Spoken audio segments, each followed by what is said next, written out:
আচ্ছা, আপনি কি জানেন বাড়ি এবং সিঁড়ি একটি মুভির ক্যারেক্টার হতে পারে? কি অবাক লাগছে? অবাক লাগারই কথা।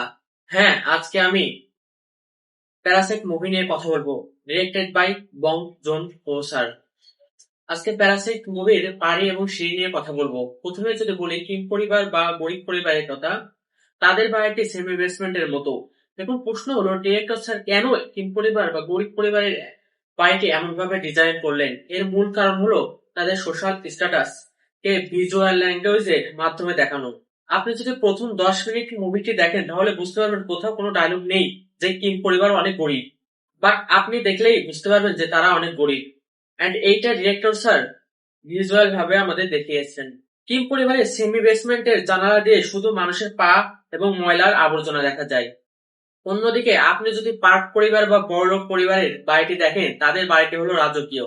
তাদের জানালা দিয়ে দেখা যায় সোনালী রোদ এবং সুন্দর বাগান, যা মূলত সম্পদের প্রতীক। আশা করি এখন বুঝতে পেরেছেন ডিরেক্টর স্যার বাড়ির মাধ্যমে কি বোঝাতে চেয়েছেন, তবে বিষয়টি সত্যি ইন্টারেস্টিং ছিল।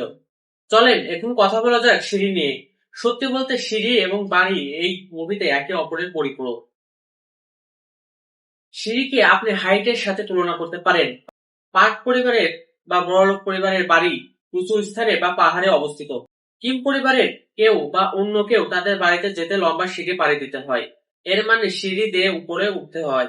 এখানে অপরতলা বলতে উচ্চ শ্রেণীর মানুষ, আর নিচতলা বলতে নিচু বা নিম্ন শ্রেণীর মানুষকে হাইলাইট করা হচ্ছে।